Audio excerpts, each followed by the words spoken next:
Okay, I'm going to teach you how to do spiral curls. You are going to be blow drying this and putting it in a 4-part section, okay? One of the biggest things that you need to be concerned about when you do a spiral curl is uniform sections, okay? So how big is this section that I pulled down? It's about 1 inch. And I want you to take about 1 inch square section, and that's the amount of hair that you're going to work with, okay? So you're going to go in here, you're going to take your 1 inch section, and whenever you do thermal curls, you got to make sure that the hair has already been, if it had curls in it before, you got to make sure you wet it down, you blow it dry, because those bonds have already been broken. And for you to go and try to curl hair on hair that's already been curled, it's not going to come out nice, okay? Very first step, you are supposed to preheat the hair. When you preheat the hair, you're just sliding that iron through the hair, but I don't want you to mark it. So when you go to put that iron in the hair, you don't want to put the clamp down when the shell is pointing straight up. You kind of want to turn the shell to you so that it doesn't mark the hair and you're not pressing it all the way down. Got it? So you preheat the strand, and then when you do a spiral curl, the iron's supposed to be vertical, so it's going to be straight up and down. I see a lot of students that might try to put the hair this close to the end. Try to get to like the center of the iron, and within the first couple inches, you're going to start winding that hair up to the scalp, okay? You want to protect the customer's skin and head.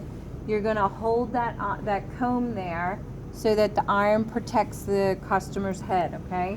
And then what do I want to hear?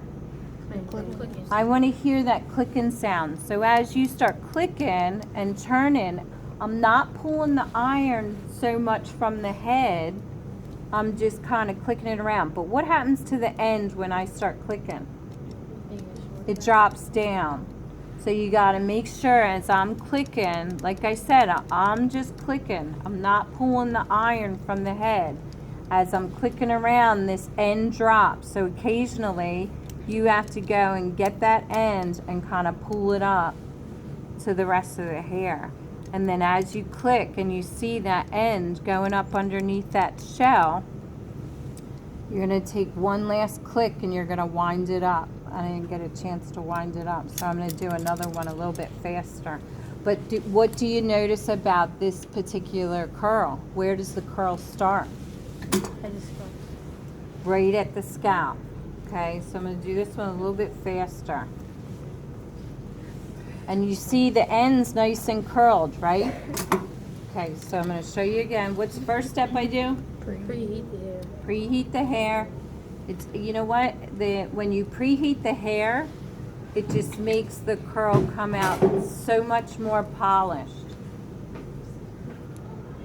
So I'm going to sit there. I'm going to click it around. Hold it a little bit. But I'm trying to keep that heat as close to the scalp as I can, because what type of hair do you use this curl on?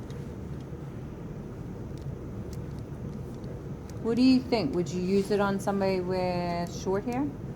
No. Why not? Because it's too short. Hair's not long enough, right? So this is something that you got to do with long hair. So what's the purpose of having it curled so close to the scalp? Because what's going to happen when I get done and I'm all done curling this girl's hair? As the day goes on, what's going to happen to these curls? They're going to drop. So if you get that curl all the way up to that scalp, that's what you're looking for, okay? Now I do want to show you something else. I want to show you kind of sort of what not to do. Let's say we go in here and we curl this section. The more uniform this section, the more exact you are about the sections that you're taking, the better it's going to look. Okay, so look at me. I'm not going all the way up to the scalp this time.